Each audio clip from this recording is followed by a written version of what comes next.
Mga kaminang, mahilig ka rin ba na katulad ko na kumain ng fried rice o sinangag? Ito talaga yung isa sa mga paborito kong kinakain at kinahiligan ko na ring lutuin. Na kung dati-rate, agahan ko lang yung kinakain o niluluto. Ngayon, basta pag nag-crave ako, any time of the day, yan ang lulutuin ko. Actually, yung luto na to ay napaka-flexible. Pwede niyong pag-eksperimentuhan. Pero ituturo ko sa inyo ngayon ay chicken fried rice. Kaya samahan mo na ako sa aking kusina at magluluto na tayo. Welcome to Minang's Kitchen! Yung chicken meat na gagamitin natin dito ay breast part. Pero pwede naman ang thigh part or pwedeng halo, breast and thigh part. Tapos, hiwain nyo lang yan into small cubes or bite-sized portions. Para mas masarap, titimplahan natin itong ating chicken meat. Lagyan ng toyo, mirin, kung walang mirin, substitute konting asukal, oyster sauce, garlic powder, onion powder, at pamintang durog. Haluin lang natin yan ng maigi hanggang ma-absorb ng ating chicken meat yung mga pampalasang inilagay natin. So habang ginagawa natin to, maglalambing muna ang inyong ninang. Kung bago ka dito sa aking channel, please click the subscribe button and notification bell para updated ka sa mga susunod ko pang videos and new recipe ideas na iluluto ko para sa inyo. Maglalagay din nga pala tayo ng kaunting sesame oil for additional flavor. Haluin natin yan para ma-distribute yung oil na inilagay natin pagkatapos iset aside na natin yan. And habang nakamarinate yan, i-prepare na natin yung lahat na kakailanganin natin. At yung list of ingredients natin ay nasa description box. After natin ma-ready yan, pwede na tayong mag-upisa sa ating pagluluto. Buksan yung ating kalan sa medium flame. At maglagay tayo ng kaunting oil dito sa ating wok or kawali. Unahin muna nating lutuin itong ating itlog. Kapag ready na yung wok or kawali, ilagay na yung itlog. Pagkatapos maglagay lang kayo ng kaunting asin. Gagawin lang natin yan na scrambled eggs. Ihalo-halo nyo lang yan hanggang sa maluto na yung itlog.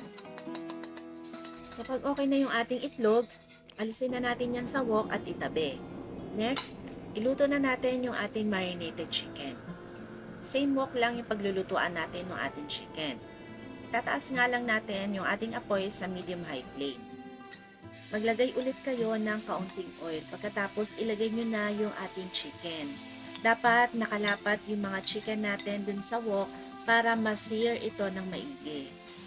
Ayusin nyo na lang kung sakali nagkapatong-patong yung ating chicken.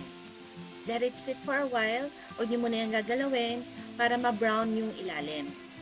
Siguro mga 30 seconds to 1 minute bago nyo ito haluin. Ayan, kapag nakita nyo na okay na yan, baliktarin nyo para maluto naman yung kabilang side. Ituloy lang natin yung pagluluto hanggang makita nyo na brown na yung ating chicken meat. Then, isa-set aside din natin yan.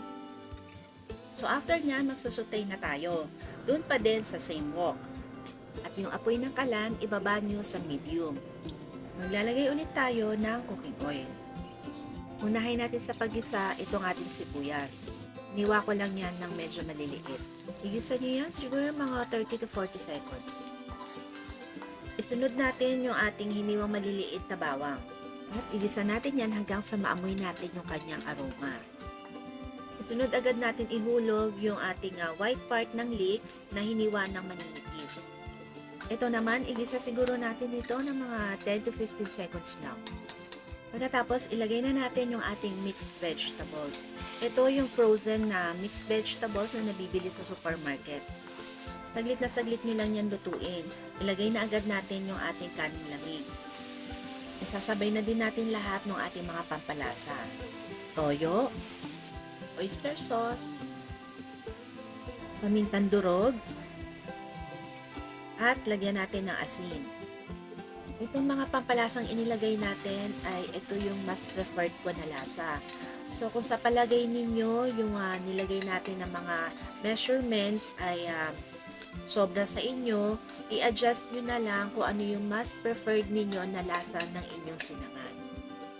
Haluin nyo lang yan hanggang sa ma-distribute nyo yung mga pampalasang inilagay natin. Pagkatapos ay isama na natin yung ating chicken and eggs. So, hahaluin lang natin ulit yan ng maigi hanggang sa magpantay na yung kulay ng ating rice. Ibig sabihin, pantay na din yung mga pampalasang inilagay natin.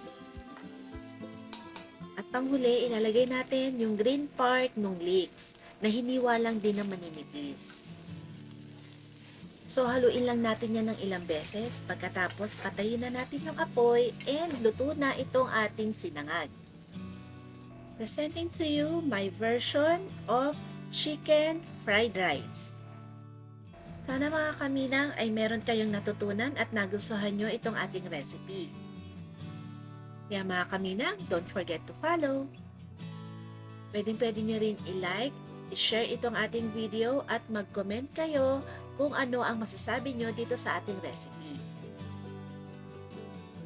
Okay, kain na!